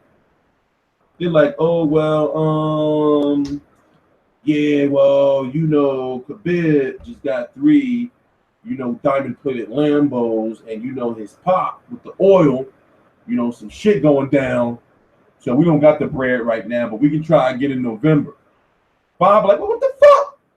Like, shit, what the fuck is, like, damn, where the bread at? You know, literally, you know, I'm paraphrasing, you know, but literally, that's what happened. They went to the Khan army. They went for the Bob Arum asked for the Arab money. He went to the Arabs. Was like, all right, listen, we got Khan, we got the contract signed and everything. Khan gonna make this much. Pacquiao gonna make this much. We already got the arena already talked to. Now with the money at Arabs, you know, and he's like, well, we ain't got it right now, but no, you know we got it. You know we got it, but you know, we just, you know, some shit went down. You know, we gotta get these, you know, these wells, these oil wells, and the sheep. You know, some shit happened with the sheep. You know, that shit was whack. So it's like the Khan army, you know, is a bunch of phonies. They're talking all this shit. I said it before, I'll say it again. You know how long I've been hearing, you know, about how Amir Khan can go fight on this yacht in front of just 4 golden iron sheets, right? And they'll pay him, you know, in a private fight to fight somebody, no audience. How many times I heard that shit? Or he can go to Dubai and he can fight on top of the tallest building in the world. You know how many times I've been hearing that shit? The Khan army is a bunch of phonies. You know? Y'all could have had, you know, all it took was some Arab money. All it took was a little bit of Arab money. You know, what happened to, you know, get rid of some of them Tigers, some of them Lamborghinis. You know, get rid of some of them fucking gold-plated Hummers. You know, so just give it a, you know, come on. Sell a palace. How many palaces you got? You can't get rid of one $38 million palace? All the Arab money, y'all can't, 3 of y'all can't come together, put together what? Like what? Some Maybachs, some shit. You know, gold plated, of course. You know, a gold plated AK-47 factory. I don't know about Canelo versus Golovkin yet, man. I know that fight has a lot of animosity in it. You know, because Golovkin feels like you've been ducking me all these years, then I'm going to get you. But Canelo knows he has to win. Canelo got to win. They're going to clown us. Canelo's going to be clowned if you don't win, yo. Oh, wait. This is what I wanted to do. That's what I wanted to do. God. Look at Adonis Stevenson with his king shit on. He's a funny motherfucker, yo. Seriously, that's a funny-ass dude. He's like, tell them to Kovalev I'm the real champ. You know, Adrien Ward, Kovalev, they fight on HBO pay-per-view. I tell them when the WBC is the real battle lineal champion. They don't come to me to Showtime Canada. If I could come for you, Kovalev, I come for you. You got the first beat. You got the first beat. Shut up. Shut up, Adonis Stevenson. Shut your ass up. I'm the pyramid. What did you do? My Hold on, something I want y'all to hear. But now it's time to go back to the drawing board and let's make it right. You know, I won. I'm still going back to the drawing board. I'm proud of myself. Something I want y'all to hear. How we responded, you know. After this last season, JV football and Bishop Odell Right back. in Oakland. I played running back and safety.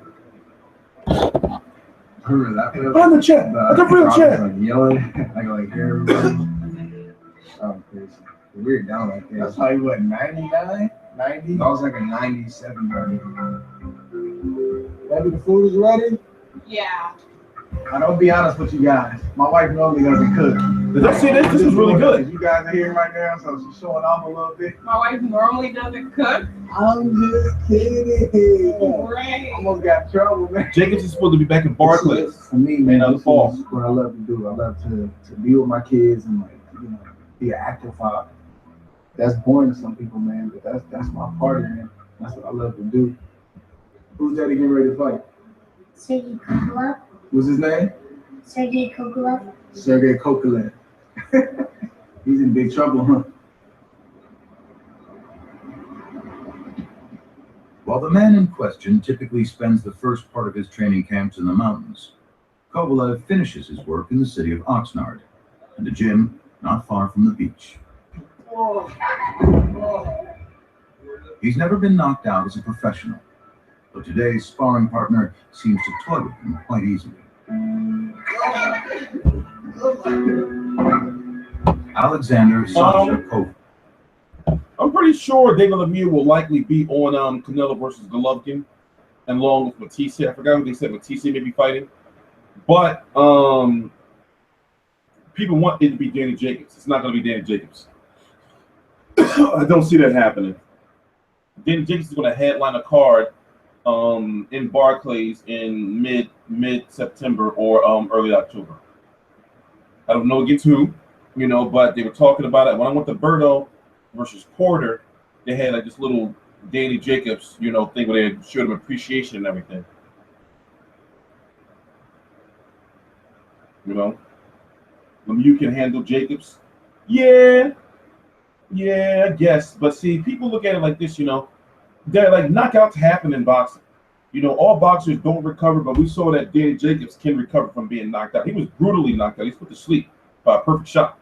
You know, so don't get me wrong. Lemieux can put you to sleep, but I'm not sure just yet.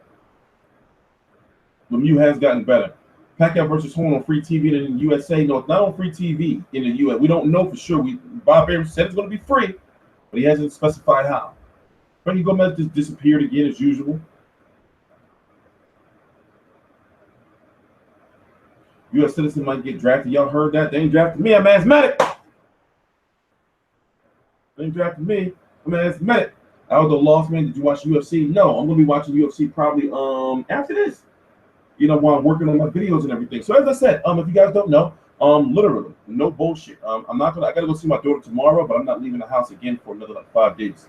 So Monday, I'm going to be doing some things behind the scenes, you know, get my paperwork, and also I'm still doing some decorating. Basically, what y'all see now is not the like I got some things like in the works, you know. So I'm going to be very active on the website, you know, and pretty much now getting used to being like in the house, you know. So that's a good thing, but also it takes some getting used to as well. You know, so I got a lot of shit that's going on. Got a lot of shit that's going on. And as I said on, let me tell you what's going to happen. Let me check now so I can give you the exact dates. Let me check now. I'm going to give you the exact dates. We have media calls next week, and I stream all the media calls now. So we have media calls next week. Let me share the video around one more time. We have media calls for Kovalev, Ward, and Robert Easter all on different days. So let me tell you exact dates. Because what I do is I stream the calls, like on here. It'll be a live stream on the phone right here. You can hear the questions from the media members, myself, and you know we talk about boxing and shit. So I'm gonna get the date from you in a minute.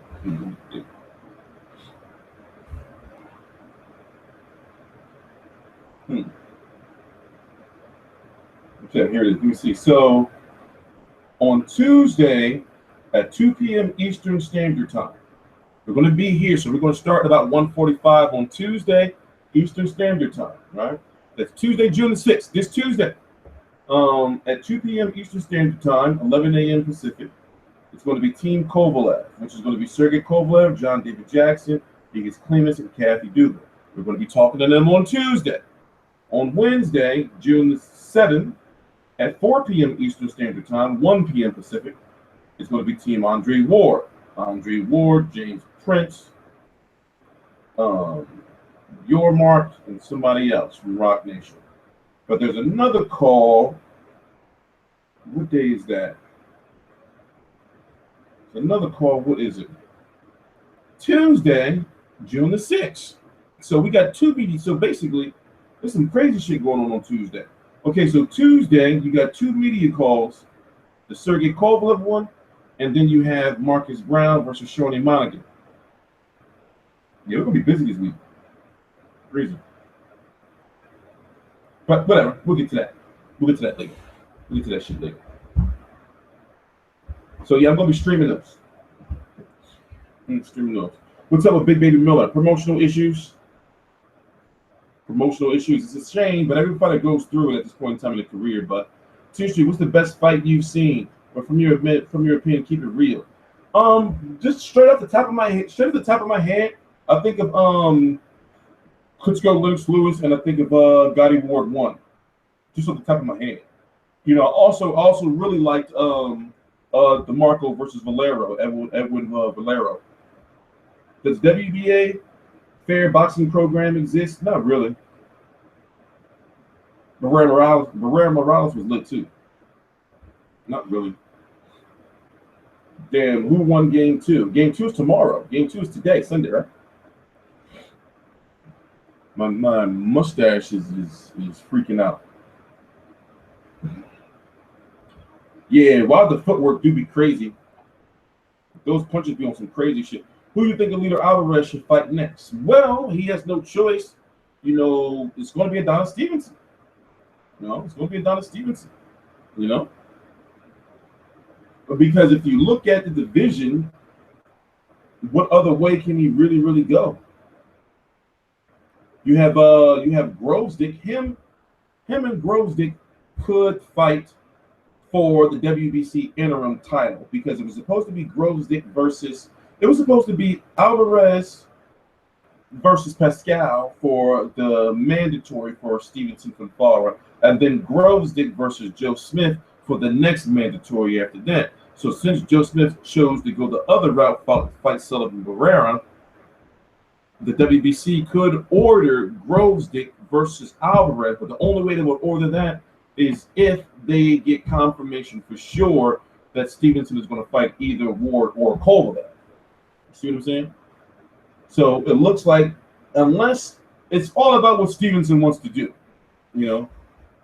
And with the Ward Kovalev situation, it has to happen on HBO, you know. But Stevenson has this thing with Showtime. I don't know if he's signed with Showtime. I don't think he is, but you know, they are highly invested in him.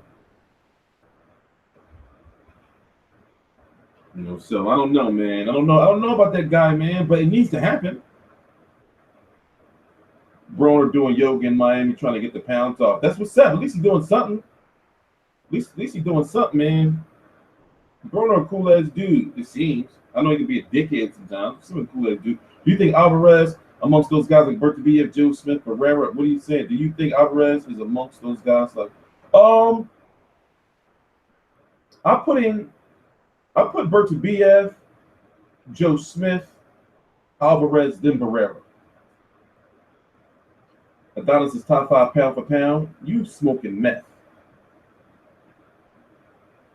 Is the rumor true that he run V-side asking for majority of the money versus Chocolatito? I never heard nothing like that, but then why wouldn't he? You know? He won the belt. You know? Top 5 light heavyweight. Okay, I was already said.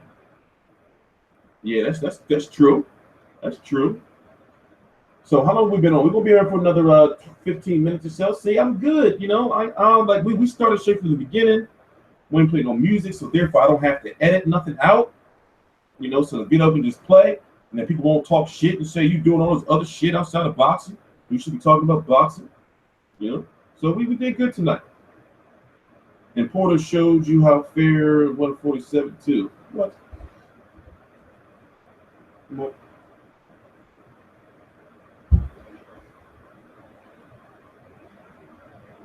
All right. So I'm looking forward to getting back into the swing of things, man. I ain't gonna lie, those YouTube checks used to be nice. I can't wait to get some. I can't wait to get some of that money again. Some of that YouTube money. I want some of that. I want some YouTube money. I should clickbait y'all to death. I should put, you know, super full fight highlights, full 130-minute fight card in the titles and shit. Scam the shit out. I'm gonna scam y'all. I'll put, yes, this is the real fight.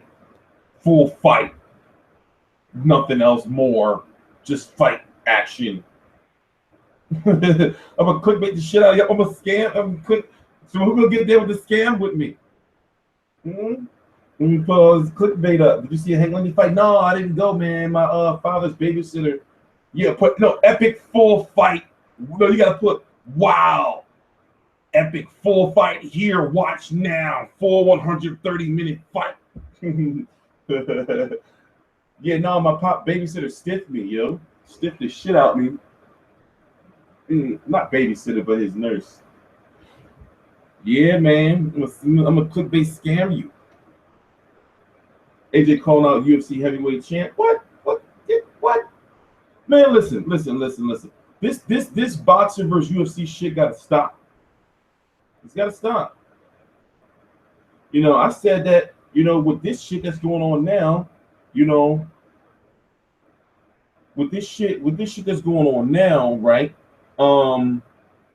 Imagine if prime Mike Tyson, right, in like 1991, fought Hulk Hogan, right? In a boxing match. It might as well be what this shit is now. You know? Might as well be what this shit is now. Or if Goldberg, right, in prime Goldberg, when he was undefeated, right, fought Vitaly Klitschko. In a crossover match. Because this shit right here, that's what this shit we get now. You know? Just, you know, keep UFC. Yeah, man, keep that shit away. You know, keep that UFC shit away from boxing. And I love UFC. I'm a big UFC fan, you know, but you know, we got to keep those sports separated. We all know Mayweather versus McGregor is about the money. It's about the money. You know, both fighters would be stupid not to make that money. And then the UFC wins because even if McGregor loses to Mayweather, he comes back to UFC a bigger star. And they said, we allowed you to make that money. You can't tell me they didn't say to McGregor, well, listen, even if you go fight Mayweather, you got to sign with us for eternity. I ain't going to say it's eternity, but what if they said, we let you go make that $75 million with Mayweather? We don't want your bread. You know, we're going to take some of that bread. We're going to take a good push portion of that bread. But you got to also sign with us for eternity, bro. You know, you're going to be our bitch. You know? They didn't want him to go sign and fight Mayweather, make all that money, and then go retire, you know, in the Mac life. They didn't want the Mac life to take over. What if he would have got that money, right, from the Floyd fight and then never went back to the UFC? Them motherfuckers is not dumb. They not dumb.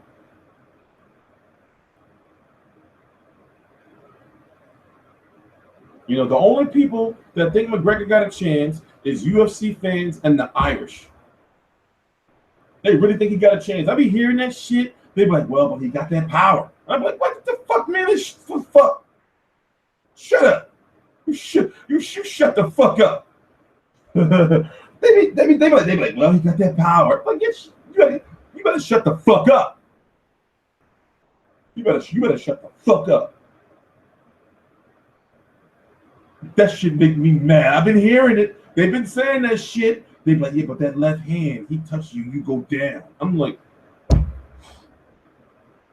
better got one more time, smack your face. Say some shit like that, man. Yeah, man, Irish motherfuckers in the UFC, they really think McGregor got a chance. They really think McGregor got a chance and shit, man. And I be listening to that bullshit, and I be listening like what the fuck is going on in this world? This world is fucked up. It's fucked up shit be happening in this world, man. But they be saying some crazy ass shit like that. And the thing is, they really think like he gonna be able to hit him with a left hand with his UFC stance, his flat-footed UFC stance. This is crazy, man. This shit is crazy. But yeah, it's a circus, but it's happening. You know, Mayweather McGregor is going to happen. It's a freak show. It's a show for a bunch of freaks. But you know, I'm gonna watch it, man. I'm gonna be looking at it like, you know, bunch of freaks, man. But you know, it's the Mac life. You think McGregor don't know he gonna get his ass whipped? He thinking about that money. It's the Mac life.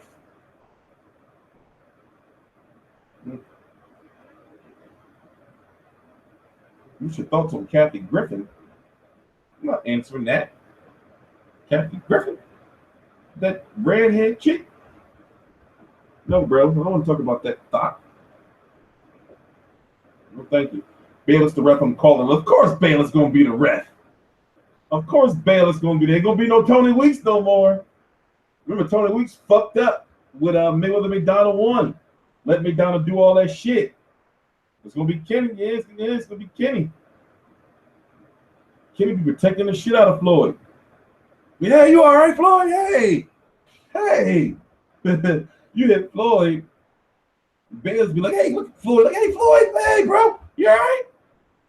But no good. He told McDonald, no good. No.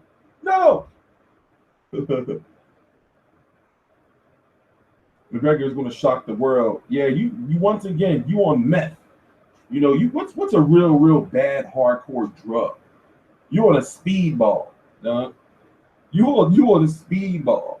What's that, like cocaine and heroin mixed in like in a you on a speedball from a dirty needle. You high as shit. You on a dirty you on a skid, bro. You skid row. You in some back alley saying some crazy shit like that with a speedball with a mixture of an 8-ball. What that's not with a mixture of drugs in your system from a dirty hypothermic needle, dog. Saying some crazy ass shit like that. People really think McGregor got a chance. You know if some shit like that happened? Like if you see Mayweather knocked out by McGregor, what if some shit? I can't imagine no shit like that. I can't even fathom what that would look like. You know? I would just be looking like, what? I'd be like, man, this shit is, you know, I don't know. I'd probably cry. I'd probably shed some tears because I'd be like, this can't be real. Like, this is the world. The world end? You know? That's how so far off that shit is to me. Like when people think that McGregor can win, I'm like, is this shit like, you know, do people really think that? Is this how people live their lives? Is this the world we live in? I don't want to live in this world if people think McGregor got a chance. I don't want to live in that world, man. That's not, you know, that's some old alternate reality type shit. You know, that's not real. That's the Matrix. That's what that shit is. Anything can happen. Of course, that's what McGregor fans are saying. They be like, well, he got the power. Fuck out of here, that shit. Don't get me wrong, that power in the UFC, yeah, he be putting you down, like you know. But this ain't no, you can't be kicking and shit. And I wish he would kick Floyd. He better not kick Big Bro. Big Bro older now. He better not kick Floyd. He better not try to knee, and there better not be no spinning backhand. If I see some, it's gonna be a riot. It's gonna be a riot. I'm gonna listen. It's gonna be a riot. You better not do no shit. Yeah, Floyd is 40. Floyd older now, yo. He can't, he got them brittle ass hands. You know, he may look like young, but yo, he's been Floyd's an older man now. He's an older gentleman. Yeah, flying knees and shit. No, we don't bring that shit in here. Don't bring that old mixed martial arts shit in here. Don't bring that old MMA, that old wrestling. Money fight, simple as that. So we addressed some good topics, this show, right? We addressed some good topics. We really got it in the show. I'm happy, man. I'm happy. I can't wait till I get my podcast. We're gonna have guests on this shit, and I'm building the type of show like where, if you don't answer my questions, then you gotta go. I'm gonna be all nice and cordial. I'm gonna be like, if I ask you some shit and you're like, well, I can remember, like, okay, all right, thank you for coming on. I hope you have a good, good camp. You got to go. I'm trying to build some Howard Stern shit. Not saying I'm gonna be like an asshole to people, but it's like, yo, we got questions that people want to that we have to ask, And it's like people gonna come at me if I don't ask the question. They're gonna be like, well, why didn't you ask, such and such? I'm not trying to hear none of that shit. So for example, like I'll ask, it's like, okay, Andre Ward, like, were you really going to retire? They'd be like, and I can't, I can't let them like, jerk me around and not answer. I'd be like, yeah, but she was talking, like, why didn't you, If you say, well, it was about the timing and the money. Okay, what about the timing? What exactly was it? What exactly was it? My nose hairs are killing me. What is going on? It's curling up into the nose.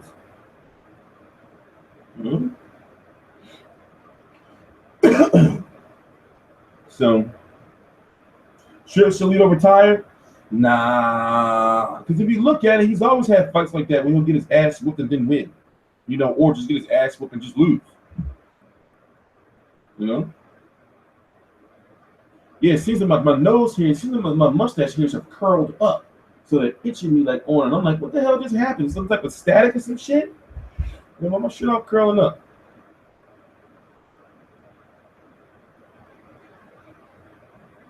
Abel Sanchez, BSB, your first podcast guest. Well, believe it or not, these people are not hard to get access to, especially like when you go through the right connections to get their number.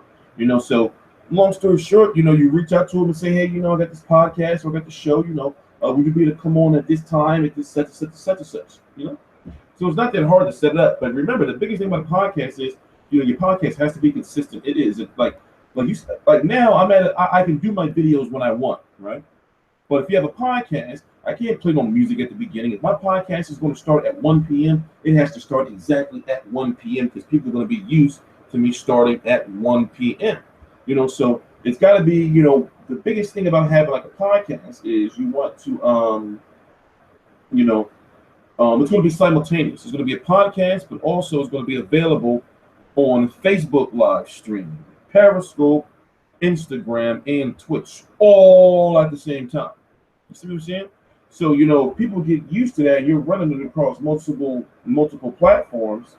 You got to be consistent so people know, okay, well, I know at this time he's going to be live. So, will there ever be one major title in boxing? No, because then you're asking companies to merge or go out of business. The WBC, the IBF, the WBO, and the WBA would have to merge, or they would just have to go out of business to leave one remaining. So, no, it's way too much money involved. They're not going to merge with each other because then that means the sanctioning fees have to be bigger for the fights. And, no, that's not. Any news on the postal return? Damn, I heard something about him. He's ordered to fight somebody to be the next mandatory after Amir Khan for the WBC. I forgot who though. And I have it in my email.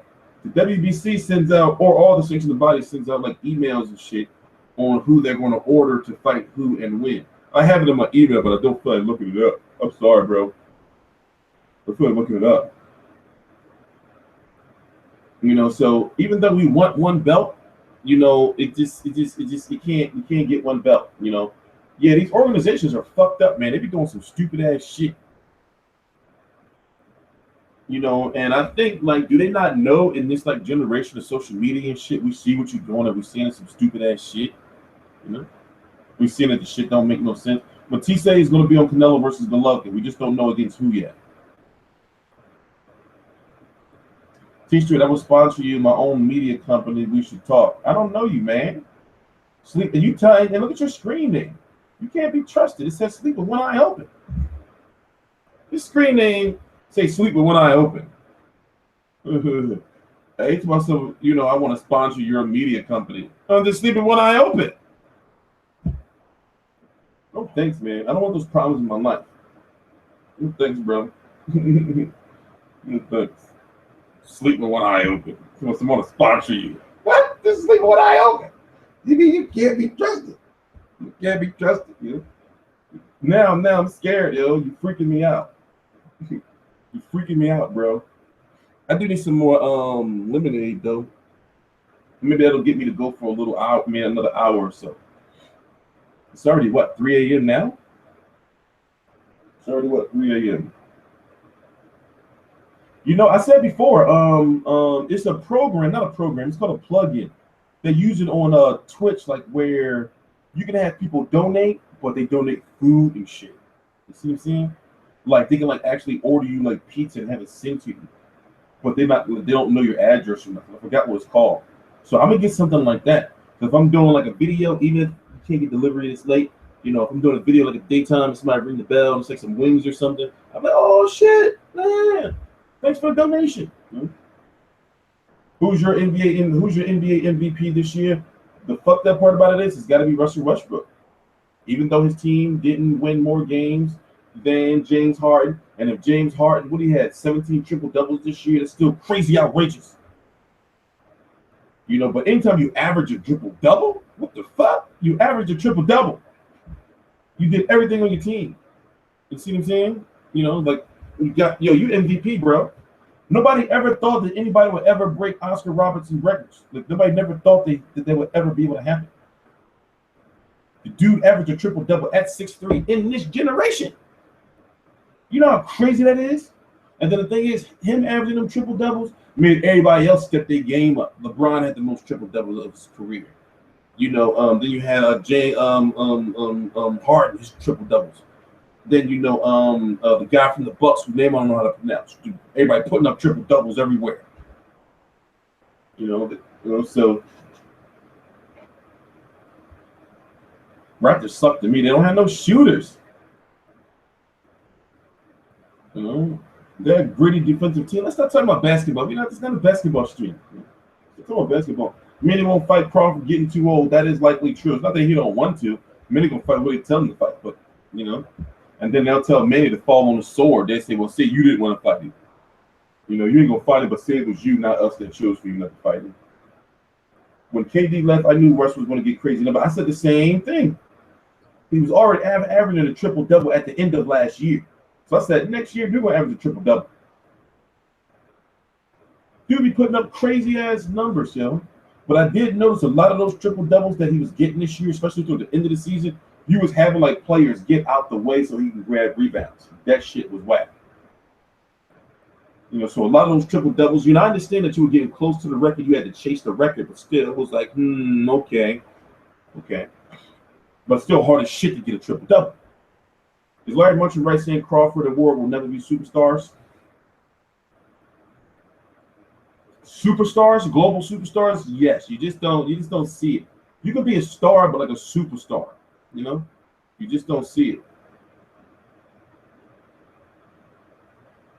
You know, I don't see them being, you know, I just don't see it.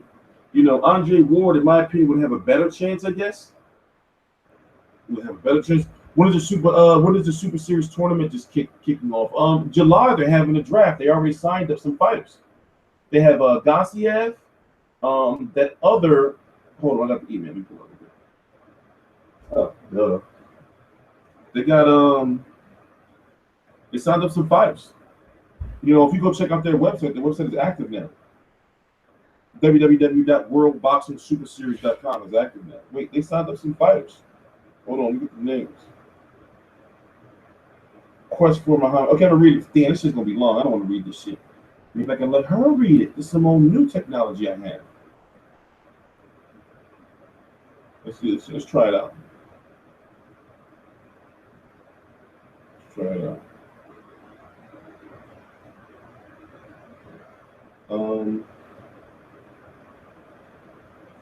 Cruiserweight stars signed up for World Boxing Super Series. The first 3 star names have signed up for the inaugural season of the World Boxing Super Series. IBF Cruiserweight World Champion Murat Gassi, 24-0, 17 KOs. WBC World Champion Maris Briedis, 22-0, 18 KOs, as well as former IBF WBC champion and IBF. Shut up, bitch. That didn't work out too well. So here's who it is. It is Murat Gassiev. You know him. He fought Dennis Lebedev. He's the IBF Cruiserweight champion. You have Maris Briedis, the WBC champion, and Krzysztof Wojciech. I forgot how to pronounce his name. So if you don't know, they're going to be using the 168-pound division and the cruiserweight division. It's going to be what each fight to get to the championship, right? Whoever the champion is going to be fighting every 3 months. Now it's 25 million spread across 2 divisions, 168 and cruiserweight division. Here's the thing. That's some major money involved if you split that up between the lower seeded fighters who have yet to be announced and the champion fighters. So there's going to be a draft of sorts sometime next month. Let me see if they say it here. Okay, let me read it to you. Season 1 of the World Boxing Super Series will feature the cruiserweight and super middleweight division. In each weight class, 8 top fighters will battle out in a bracket-style elimination tournament, kind of like the playoffs. You know, NBA playoffs, it's the same setup, 8-8, there will be 4 quarterfinals in September and October of 2017. 4 cards, right? Well, we don't know if they're going to be cards, but 4 fights, of the top seeded fighters versus the lower seeded fighters in September and October, likely 2 fights a month. We do know that Showtime is on board as far as networks. There's a host of international networks on board. We don't know if it's going to be Sky Sports or Box Nation yet. And as far as HBO, it's probably not going to happen. 2 semifinals in early 2018 and 1 final in May of 2018, which makes a total of 14 high-class fights. We received the massive amount of applications for both divisions. The best fighters are lining up in the tournament, just like the fans. They love the format and the fact that there will be only 1 man standing at the end. Now, doing the math, whoever wins the tournament can make somewhere around, like $5 to $15 million and everything like that. So, it's a big deal. It's a big deal. So when you look at the cruiserweights, right, and the middleweights, they're going to be in this tournament. So look at the middleweight chair. Look at guys like George Groves, who's likely going to be in the tournament. Anthony Durrell and Colin Smith will likely be in that tournament, which is one of the reasons why that fight hasn't been announced yet. So it's a Super 6 tournament, and it's a tournament basically to make 1 champion in each division, the cruiserweight and the 168-pound division. So the tournament is good in so many different ways because not only will it determine, 1 champion for those divisions, and politically nothing will block unifications, but also it entices fighters and promoters to put their differences aside because there's so much money to be made. 25 million, over 4 fights, in each division, split between 8 fighters. You know how much money that is, especially depending on how much you make as the rounds go forward, which is only 3. It really had, yeah, and also to be in the tournament, you can only be ranked in the top 15 of the sanctioning bodies. So basically you can't just be you know, like somebody that's ranked like number 25. You see what I'm saying? And also what else? There's an application process, so they can say no, you can't, you know, be in this tournament. Is Bellew sticking around at heavyweight? We don't know. Bellew's trying to get like a big money fight. That's what he's trying to do. He ain't slick. And whether it's a heavyweight or cruiserweight, you know, he's trying to get a big money fight. That's pretty much it. He's waiting to cash out. That's pretty much it. Zerto is not in the tournament. No, nothing's been announced with the tournament. They only announced 3 fighters. They only announced 3 fighters. You know, so we don't know who's going to be in the tournament. They only announced 3 fighters. You know, so no more, you know, and that news just came out like 3 days ago, 4 days ago. So we don't know exactly who's going to be in the tournament yet, except for British Waldzuchuk and Garcia. Roy Jones ducked me. It's all good though. I'm gonna see you, Roy.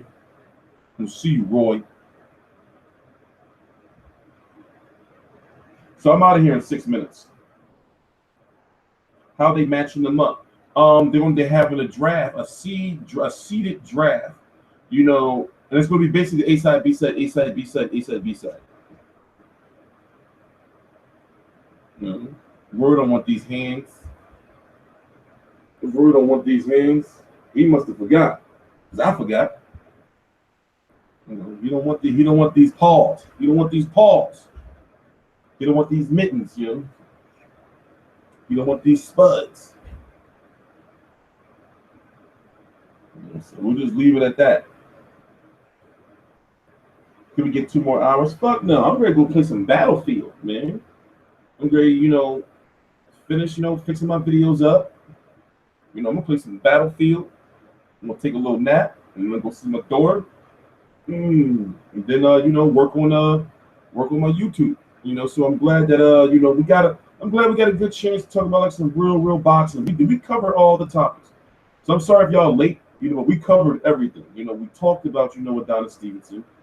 We talked about Ward Kovalev. You know, we talked about Broner Garcia. We talked about Cotto. We talked about Canelo Golovkin. Not really talking about Canelo Golovkin.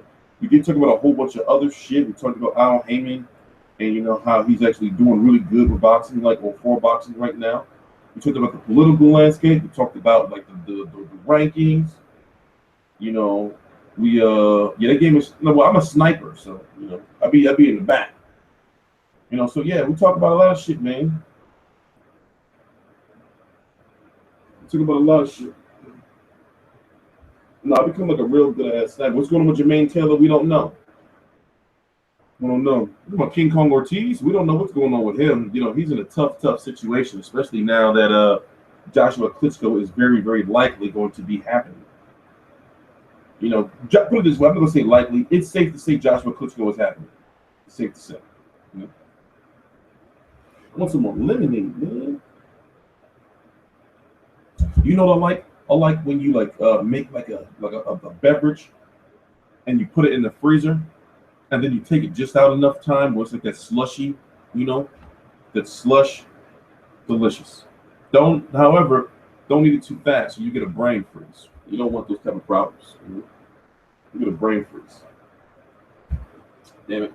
We gotta tighten that up, I guess. But yeah, we got a lot of things planned, man.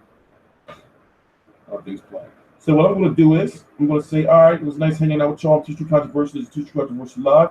You know, you will see me back on Monday. And I got 2 more videos I'm uploading, plus a whole bunch of other shit that I'm going to be uploading over the next couple of days because I didn't have the PC to be able to do it.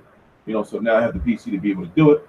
You know, what's up with PBC on Fox, NBC, and Spike TV? PBC on Spike TV is pretty much done for right now. NBC is pretty much done, even though they do have a few more dates that they're supposed to have starting in September.